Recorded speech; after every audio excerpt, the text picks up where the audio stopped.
Misalkan kalau nanam padi dia harus nunggu 4 bulan gitu ya. Dia misalkan melihara peternakan dia tunggu 6 bulan, setahun baru panen. Padahal kebutuhan keluarga tani ternak itu kan setiap hari. Jadi makan setiap hari. Nah, dari mana mereka untuk memenuhi kebutuhan itu?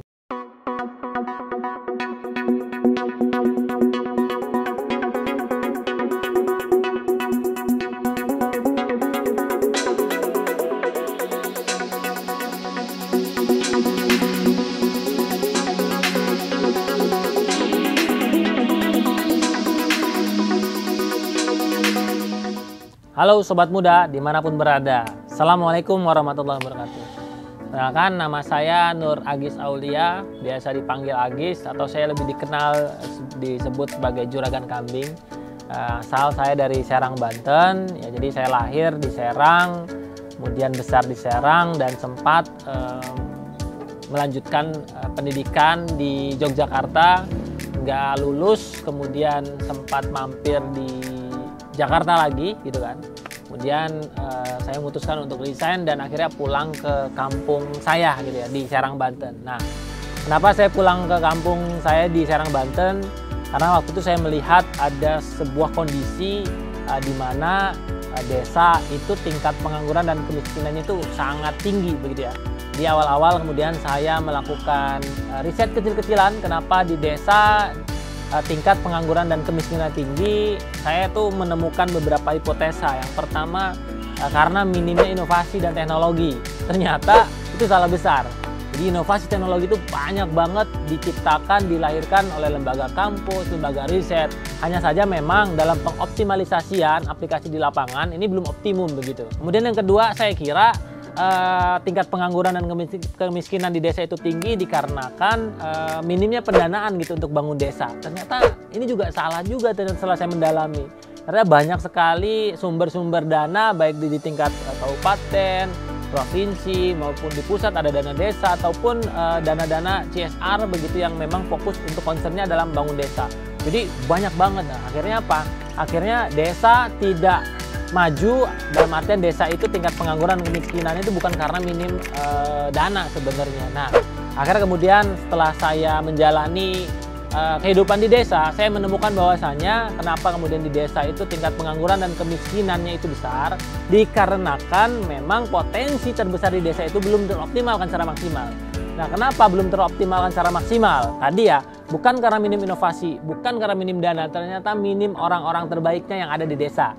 Jadi biasanya orang-orang yang pinter, orang-orang yang keren gitu, dia memilih untuk keluar ke desanya, kemudian ke kota.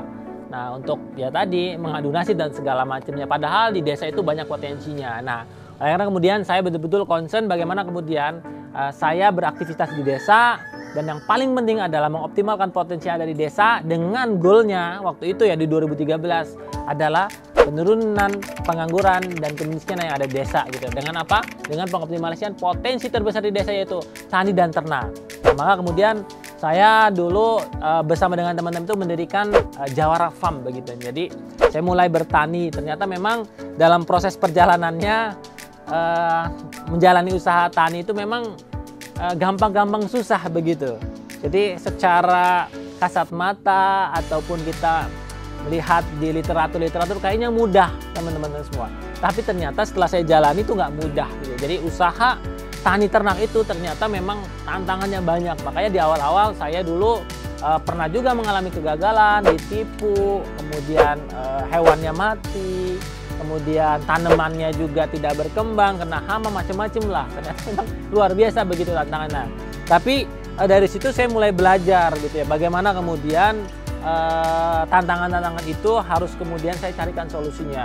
Dan menurut saya terkait teknis itu sebenarnya saya hanya tinggal bagaimana kemudian saya belajar, bagaimana kemudian saya mencari mentor begitu ya untuk kemudian melatih skill budidaya saya. Tapi yang paling menarik sih waktu itu saya menemukan satu tantangan begitu dan menemukan satu kesimpulan bahwasanya kenapa petani dan peternak itu miskin. Salah satu penyebabnya adalah dikarenakan apa teman-teman semua? Karena mereka harus menunggu hasil yang lama, sedangkan kebutuhan yang dia butuhkan untuk memenuhi kebutuhan keluarganya itu ya pendek begitu. Jadi dia menunggu, misalkan kalau nanam padi dia harus nunggu 4 bulan gitu. Dia misalkan melihara peternakan dia tunggu 6 bulan, setahun baru panen. Padahal kebutuhan keluarga tani ternak itu kan setiap hari, jadi makan setiap hari. Nah, dari mana mereka untuk memenuhi kebutuhan itu gitu kan? Nah, salah satunya mereka dengan berhutang dan macam-macam lah. Yang ini kemudian menyebabkan bergaining posisi petani peternak itu sangat rentan, dan ini kemudian dioptimalkan oleh orang-orang yang tidak bertanggung jawab, sehingga petani peternak ya gitu-gitu aja, miskin-miskin aja gitu. Nah, makanya akhirnya kemudian saya membangun model bisnis agro nih. Jadi memang yang menarik di Jawara Farm ini setelah saya pelajarin bahwasanya ternyata bisa sebenarnya menjadi petani, menjadi peternak itu bisa menghasilkan penghasilan setiap hari, setiap minggu, 3 bulan sekali, setiap 4 bulan sekali, bahkan setahun. Dengan apa? Dengan model bisnis agro. Makanya kemudian di Jawara Farm ini yang paling unik gitu kan menurut saya adalah membangun model bisnis agro begitu. Maksudnya seperti bagaimana kemudian kita gitu ya, sebagai unit usaha tani ternak itu kita bisa mendapatkan penghasilan setiap hari, setiap minggu, setiap bulan, dan setiap tahun. Nah, sehingga apa?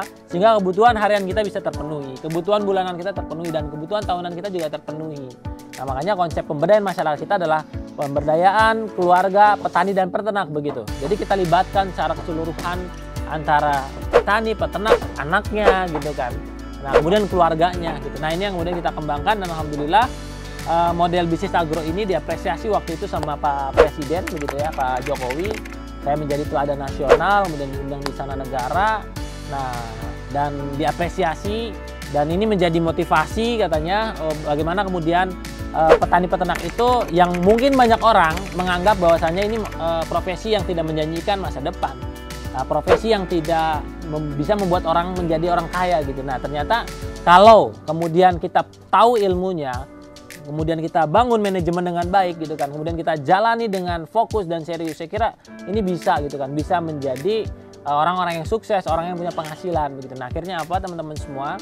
Akhirnya kemudian ini menjadi semangat baru gitu untuk generasi muda gitu, baik di tempat saya maupun di beberapa daerah di seluruh Indonesia.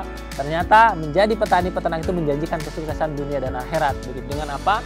Nah, salah satunya adalah dengan model bisnis yang kemudian harus diciptakan gitu, sehingga mereka bisa mendapatkan penghasilan harian, mingguan, bulanan dari aktivitas tani dan ternak itu. Nah, ini cukup menarik, sehingga apa teman-teman semua? Sehingga orang akhirnya mulai berpikiran bahwasanya petani peternak itu juga profesi yang mulia gitu, profesi yang menjanjikan teman-teman semua. Nah, di luar dari itu sebenarnya memang kenapa saya betul-betul fokus dan serius terjun di bidang ini teman-teman semua ya, karena waktu itu saya juga dapat pesan dulu waktu saya dulu saya pesantren begitu ya. Jadi hal yang paling saya ingat waktu itu adalah salah satu profesi yang menjanjikan kesuksesan dunia dan akhirat adalah menjadi petani peternak. Loh, kok bisa begitu? Nah, jadi ternyata teman-teman semua ya, ketika kita bertani, kita berternak begitu, kita kan nanam melihara, kemudian panen ya, sama berternak juga, kita melihara hewan ternak sampai panen. Nah, panennya ini sukses dunia teman-teman semua. Nah, akhiratnya dari mana? Akhiratnya adalah ketika hasil panen kita dimakan sama dokter, guru, kiai, dosen, hingga kemudian melahirkan generasi yang lebih baik lagi. Nah, di situ kita dapat amal jariahnya. Nah, ini yang menjanjikan kemudian para petani peternak itu sukses akhirat begitu. Artinya ini sangat-sangat memotivasi saya, sehingga apa? Sehingga ini menjadi tujuan mulia saya untuk kemudian bergelut di bidang tani dan ternak ini teman-teman semua. Dan ini penting.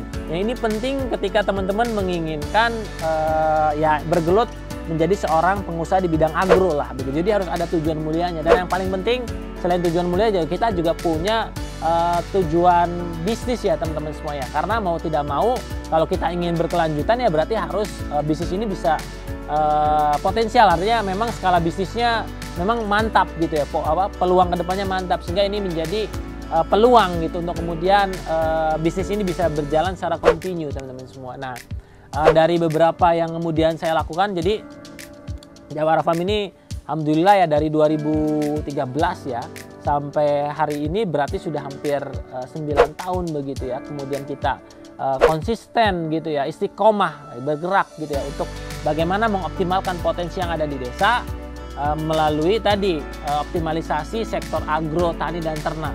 Nah, sehingga kemudian di desa-desa itu geliat ekonominya terbangun teman-teman semua ya, sehingga bisa membuka lapangan pekerjaan, dan yang paling penting adalah meningkatkan kesejahteraan sehingga meminimalisir kemiskinan. Karena kalau kita lihat data kemiskinan terbesar atau penduduk miskin yang paling banyak kan petani ya, petani, nelayan ini paling banyak. Nah makanya kita harus concern gitu untuk bagaimana menciptakan solusi pengembangan usaha tani ternak ini untuk mengurangi kemiskinan yang ada di desa.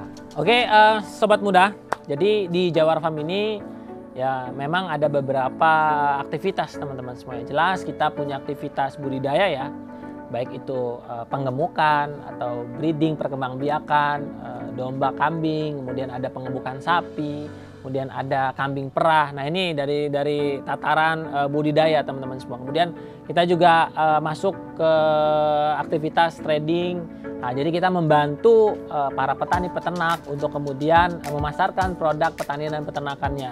Jadi kita coba membuka pasar, mempertemukan antara konsumen dan para petani sehingga kemudian ini bisa match begitu ya, sehingga seluruh hasil tani ternak panennya itu bisa diserap oleh pasar. Nah, kemudian yang ketiga, kita juga memfasilitasi para petani peternak juga memperoleh akses permodalan. Jadi kita mengadvokasikan para petani peternak mitra plasma kita untuk mendapatkan modal begitu. Nah, sehingga kemudian para petani peternak ini bisa mengembangkan usahanya menjadi lebih besar lagi. Nah, kemudian selanjutnya tentunya di bidang edukasi. Jadi kita ada namanya kelas agro. Jadi teman-teman bisa belajar secara online begitu untuk menjadi pengusaha di bidang tani, ternak maupun di perikanan. Nah, selain dari itu memang kita ada Agropreneur Center. Jadi Agropreneur Center ini teman-teman bisa berkunjung, belajar langsung begitu di kandang kita, di beberapa mitra-mitra kita untuk betul-betul bagaimana kemudian belajar tentang bisnis agro khususnya tani dan ternak gitu. Nah, selain dari itu kita juga punya beberapa aktivitas pemberdayaan begitu.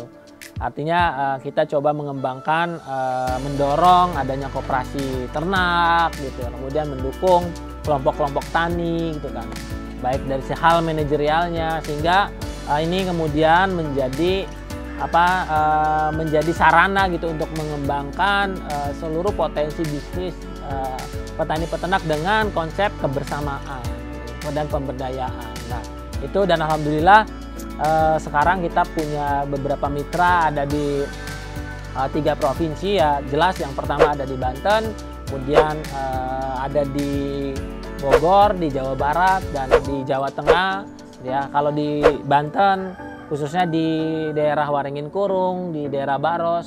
Kalau di Bogor, di Jawa Barat kita ada di daerah Cariu Bogor, kemudian di Jawa Tengah kita di Magelang. Nah, alhamdulillah ini kita sudah mulai mengembangkan sayap-sayapnya begitu di lintas provinsi. Oke teman-teman semua, selama manusia belum bisa makan batu, belum bisa makan kertas, belum bisa makan plastik, berarti teman-teman masih butuh petani dan peternak dan nelayan gitu.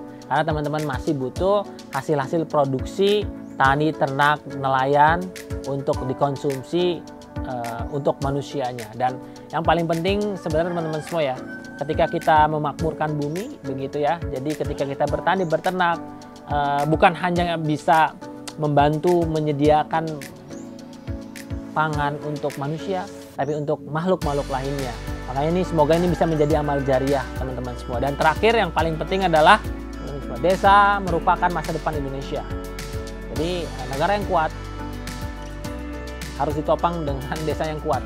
Oleh karena itu untuk menjadikan desa yang ada di Indonesia ini menjadi kuat adalah tentu butuh generasi muda. Oleh karena itu anak-anak muda dimanapun berada, yuk kita ambil bagian untuk membangun desa supaya negara kita lebih kuat lagi. Salam Indonesia Raya. Assalamualaikum warahmatullahi wabarakatuh.